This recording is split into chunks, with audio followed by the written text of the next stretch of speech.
Time संपला, पहिली गोष्ट. दुसरी गोष्ट, तुम्ही मला म्हटलंय ऍडमिशन फुल झाले. कुणाच्या बापाला ऍडमिशन दिलं? जर माझी प्रोसेस. जयंत पाटील कोण आहे सीएटी सेलचे? जयंत पाटील माहिती का? काय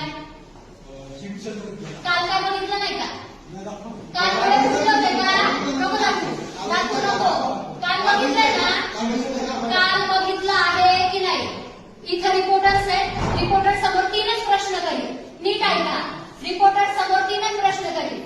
माझे कागदपत्र तुम्ही म्हटले चुकीचे, मग असं सीएटी सेलनी माझे डॉक्युमेंट चुकीचे व्हेरीफाय केले असं कॅमेऱ्यासमोर सांगा की यात सीएटी सेलची चूक आहे. सीईटी सेलनी यांचे डॉक्युमेंट व्हेरीफाय केलेले ते ऑनलाईन व्हेरीफाय झालेले आहेत. त्याला मॅन्युअली व्हेरीफाय करावं लागतं आणि व्हेरीफाय केल्यानंतर जर त्याच्यामध्ये ऑब्जेक्शन आलं तर यांचं ऍडमिशन कॅन्सल होतं आणि कॉलेजला म्हणजे दंड होतो. थोडक्यात सीएटी सेलनी डोळे बंद केले होते.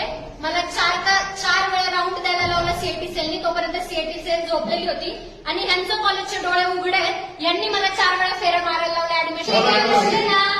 लय व्यवस्थित बोलतोय. लेखी द्या बोलले. मॅडमला लेखी दिलं. मॅडम म्हटले मला लेखी दे. जर रिस्पॉन्सिबिलिटी काही असेल तर मी घेईन. मी लेखी दिलं. यांनी मला 4 तास नाही, मला 8 तास तिथं थांबवलं. त्यांच्याकडे करा. हे सगळे ऍडमिशन सीईटी सेलच्या नियमांनुसार होतात. याच्यामध्ये कॉलेजचा कुठलाही कसलाही रोल नाही. आणि सीएटी सेल आणि सीएटी सेल आणि सीएटी सेल आणि सीएटी सेल कडून चूक झाली.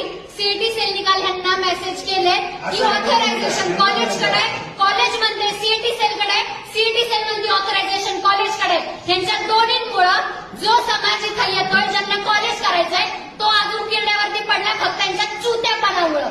यांना स्वतःला काही कळत नाहीये. यांचं म्हणणं आहे की सीएटी सेलकडे जा, सीएटी सेल म्हणजे कॉलेजकडे जा. यांचा काळा बाजार ह्यांना करेला काय चाललंय? 3-3 लाख रुपयाला सीट विकले. तुमचे मेरिट लिस्ट दाखवा की या वर्षी तुम्ही किती मेरिटची पोरं भरले. यांनी 3-3 लाख रुपये माझ्या लोकांकडून इथं मॅनेजमेंटनी भरायचे केले. ते माझं सीट काल यांनी मला 7 वाजता सांगितलं की ऍडमिशन फुल